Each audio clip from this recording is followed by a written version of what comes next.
Alrighty, this is Chad. It is April 4th, 2019. Last day in the house. Just wanted to do a walkthrough with video. Appliances, all in good working order. Clean. Microwave, good working order. Sink. Garbage disposal, good working order. Dishwasher, everything good here. Refrigerator, good working order, clean, empty, save for the ice cube trays. Sweet master bedroom here. The only issues we've had with shutters, there's some screw holes we didn't fix, but those are all kind of, I think, part and parcel, you know, for a patch and paint. I'll make one more video with the garage. Say hi, Rose. I'll make one more video with the garage and the storage room. Ciao.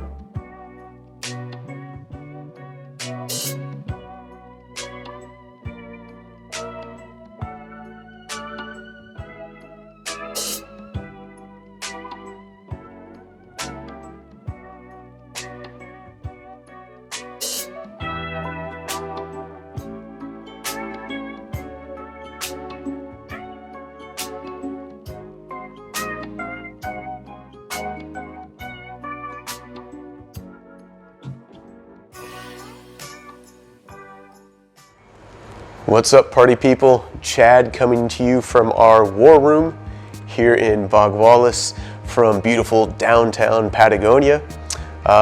If you made it through episode 1, congratulations. You either have the intestinal fortitude of a soldier or you're just a glutton for punishment. Either way, welcome back. When last we spoke, Rose was explaining, deconstructing her life in Los Angeles in preparation to join me in South America on the bike. So we opened this episode with a tear-jerking montage of us packing up house, selling off all of our worldly possessions, and hopping on a plane down to Santiago. Luckily, before leaving for the States, I was able to leave all of my gear with some friends in Santiago, and I took my bike to Race Tech in order to have the suspension resprung. When I left Los Angeles originally, the bike was nearly bone stock, and I tend to ride fairly aggressively from my off-road background, and with all the added weight, all I could really do was crank the sag down front and rear and cross my fingers and hope for the best. And that worked for about the first 21,000 kilometers. But by the time I got to Santiago, the suspension was so blown that the bike would barely stand on its own kickstand without falling over. So once Rose and I got to Santiago, we were able to pick the bike up from Race Tech, freshly resprung, and we spent the next couple days just reconfiguring gear and trying to figure out how we were going to head south. We had a couple different options from Santiago. We could either hop over the Andes into Argentina, kind of hit like Mendoza and Bariloche, and then jump on the famous Ruta 40 south to Ushuaia, or we could stay on the Chilean side of the Andes and continue south down to the Carretera Austral, Ruta 7. I think a lot of people, by the time they get to this point in their Pan-American journey, get so fixated on hitting Ushuaia that a lot of them just hit Ruta 40 and blast south. And honestly, I think that's a huge mistake, because the Carretera Austral, Ruta 7 through Chile, northern Patagonia, is honestly absolutely astounding.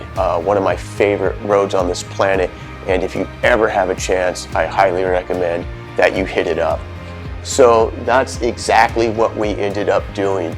Of course, we always had options to jump back and forth over the Andes at various points along the route, but weather was also a consideration.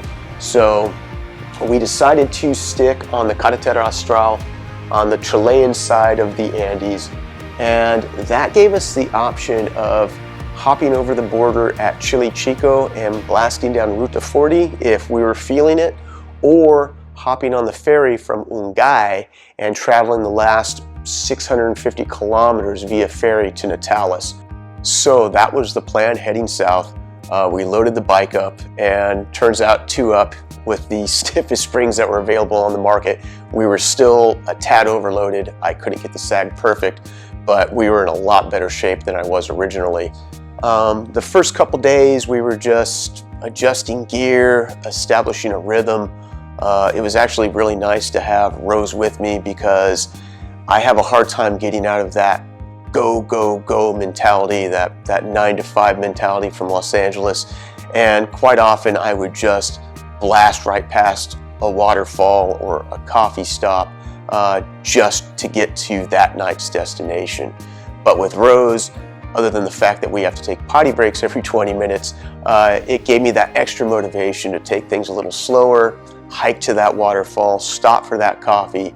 So it was really nice being able to kind of slow down a little bit and having her on board with me. Now keep in mind, when I started this journey, I had no intentions whatsoever of making videos or starting a vlog. So I didn't really record a whole lot of footage. I had a GoPro with me, but like my GPS, I really just couldn't be bothered to use it.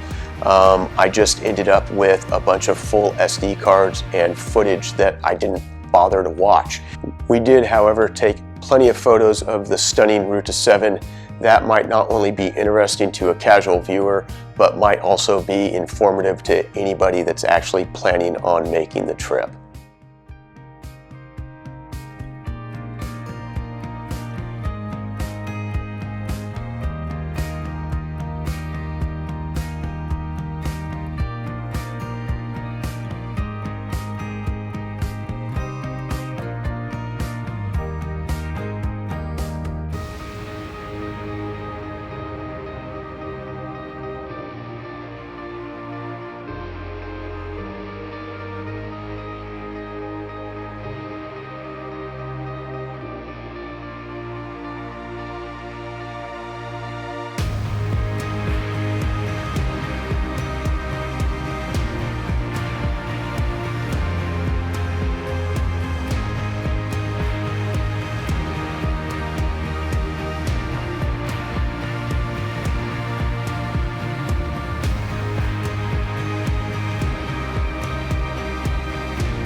Hey there.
I was kind of on the fence regarding Chiloé, but I had a lot of local friends tell me that a lot of Chilean folklore originates there.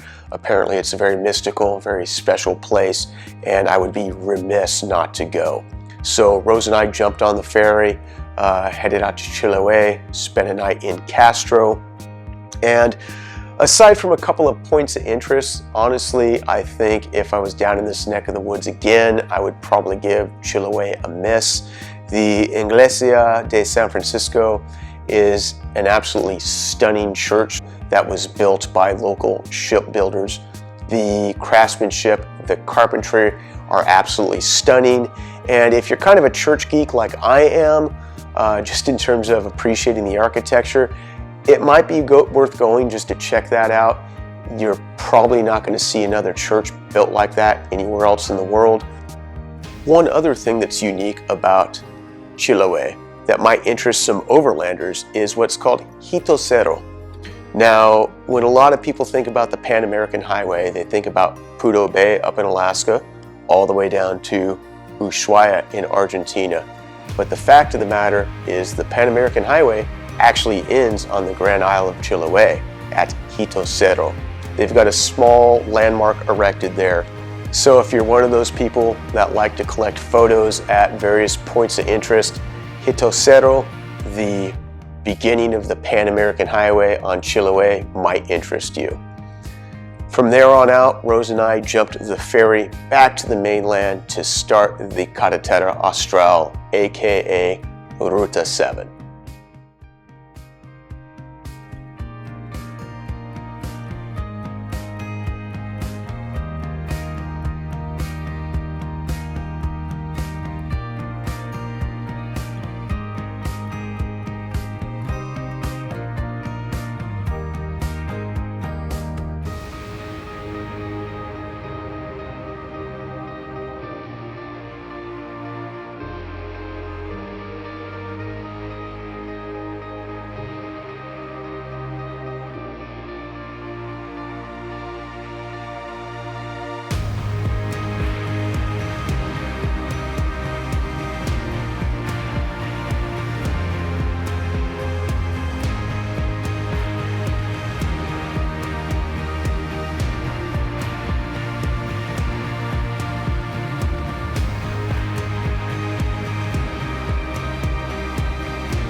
One of our first and favorite side trips that we took on the Carretera Austral was up to Futalefu?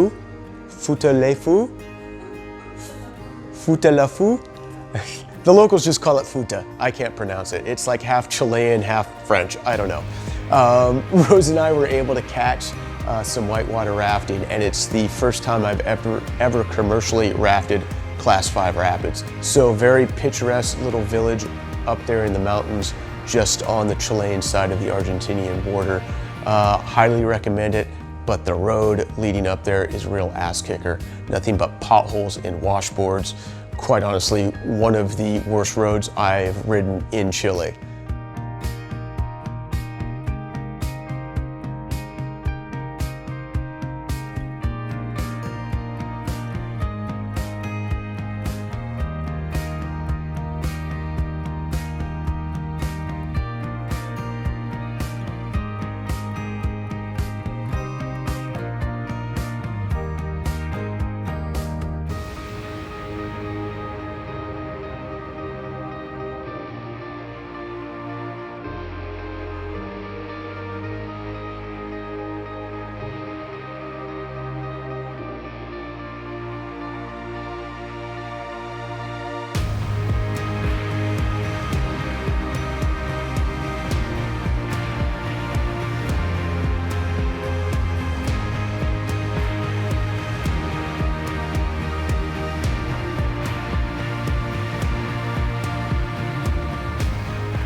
Adelante.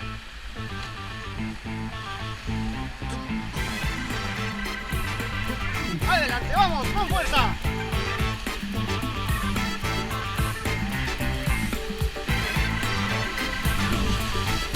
Adelante.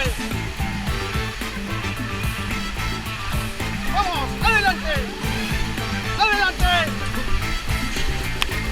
Adelante. Adelante.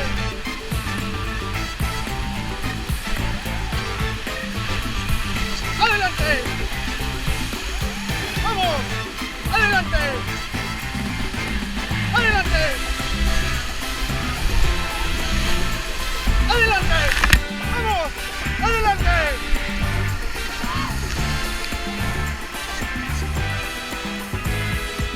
Buenas, chicos.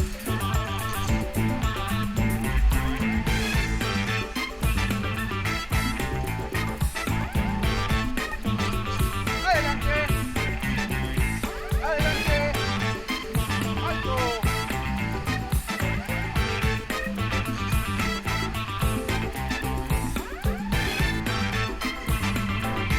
¿Qué tal? ¿Les gustó el rápido?